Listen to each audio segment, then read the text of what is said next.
BJP पर जमकर आरोप केजरीवाल ने लगाया। 2 दिन का इंतजार करने की बात कही और अब हम आपको लिए चलते हैं दिल्ली से महाराष्ट्र, जहां मुख्यमंत्री को लेकर जारी सस्पेंस तो खत्म हो गया। आज सुबह बीजेपी के विधायक दल की बैठक हुई, जिसमें सर्वसम्मति से देवेंद्र फडणवीस को विधायक दल का नेता चुन लिया गया और उसके बाद सस्पेंस अटकलों पर से विराम लग गया। पिछले 10-11 दिन से जो सस्पेंस था वो खत्म हो गया। उसके बाद महायुति की बैठक हुई, जिसमें तीनों दलों के प्रमुख शामिल हुए। देवेंद्र फडणवीस ने शिवसेना नेता एकनाथ शिंदे, एनसीपी के नेता अजीत पवार के साथ राज्यपाल सीपी राधाकृष्णन के सामने सरकार बनाने का अपना दावा पेश कर दिया। अजीत पवार और एकनाथ शिंदे ने समर्थन का पत्र सौंपा। बीजेपी के ऑब्जर्वर विजय रूपाणी, निर्मला सीतारमण भी वहां पर मौजूद थी। तीनों तस्वीरों में पूरी कहानी बयां है।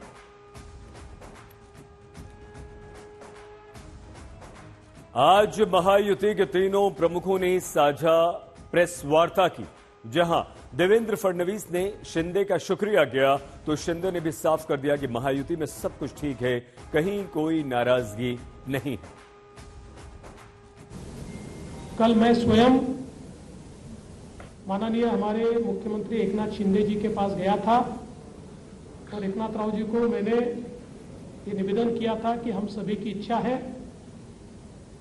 कि इस सरकार में वे स्वयं हमारे साथ रहे। शिवसेना के भी विधायकों की इच्छा है और महायुति के भी विधायकों की इच्छा है और मुझे पूर्ण विश्वास है कि वो हमारे साथ रहेंगे। मैं आभार व्यक्त करना चाहता हूं आदरणीय मुख्यमंत्री एकनाथ शिंदे जी का। एकनाथराव शिंदे जी ने शिवसेना के अध्यक्ष के तौर पर और शिवसेना के लेजिस्लेचर पार्टी के प्रमुख के तौर पर महाराष्ट्र के मुख्यमंत्री पद के लिए मेरे नाम की सिफारिश का पत्र दिया है। मला आनंद आहे की 2.5 वर्षापूर्वी इथंच वाटतं ना, तिथेच देवेंद्रजींनी मी मुख्यमंत्री व्हावं म्हणून माझ्या नावाची शिफारस केली होती आणि आज देवेंद्रजी मुख्यमंत्री व्हावेत अशी शिफारस आणि पाठिंब्याचं पत्र शिवसेनेच्या वतीने आज आम्ही दिलंय। वैसे महाराष्ट्र की तस्वीर तो साफ हो गई, लेकिन एकनाथ शिंदे ने अभी भी अपनी ओर से डिप्टी सीएम बनने की बात नहीं कही है। और बड़ी खबर यह है कि अगर हम सूत्रों की बात माने तो एकनाथ शिंदे का डिप्टी सीएम बनना लगभग तय है। वो शपथ लेंगे। कल एकनाथ शिंदे भी डिप्टी सीएम की शपथ लेंगे। सूत्र बीजेपी के विधायकों ने शिंदे से डिप्टी सीएम बनने के लिए कहा और साथ ही उन्होंने यह भी कहा कि पिछली बार अधिक संख्या होने के बावजूद देवेंद्र फडणवीस ने डिप्टी सीएम का पद स्वीकार कर लिया था। अब बारी शिंदे को बड़ा दिल दिखाने की है। ऐसे में जब प्रेस कॉन्फ्रेंस में शिंदे से डिप्टी सीएम की शपथ को लेकर सवाल किया गया तो उन्होंने विचार करने की बात कही, जिस पर अजीत पवार ने चुटकी ली और जमकर ठहाके लगने लगे। अभी शाम तक रुको, अभी कल शपथ शाम तक उनका समझ में आएगा। मैं तो लेने वाला हूँ और रुकने वाला हूँ। दादा को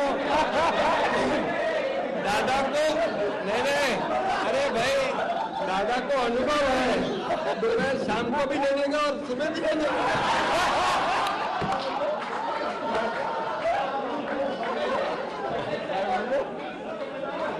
परंतु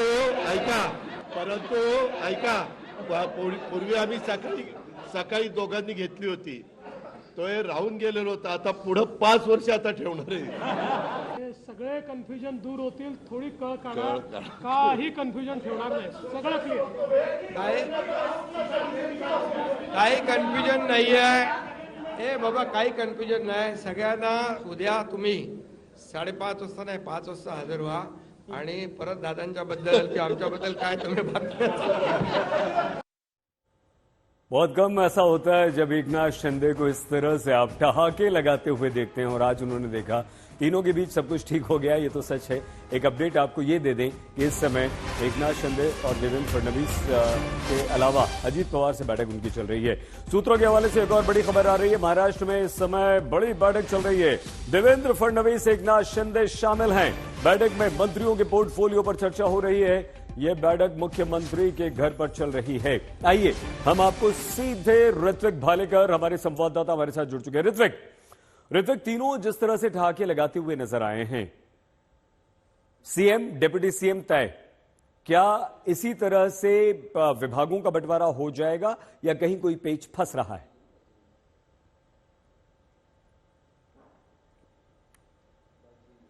देखिए, ठहाके तो बहुत लगे, लेकिन अभी भी चार दीवारों के बीच जो बैठक देवेंद्र फडणवीस और एकनाथ शिंदे के बीच हुई, लगभग आधा घंटा ये बैठक चली और अब कुछ ही समय पहले देवेंद्र फडणवीस मुख्य सीएम एकनाथ शिंदे के आवास से निकल चुके हैं। हालांकि सूत्र हमें बता रहे हैं कि कहीं ना कहीं एकनाथ शिंदे अभी भी गृह विभाग को लेकर अडिग है। वो कह रहे हैं कि जब तक गृह विभाग उन्हें नहीं मिलता तब तक वो नहीं चाहते कि वो सरकार का हिस्सा बने और उप मुख्यमंत्री पद की शपथ ले।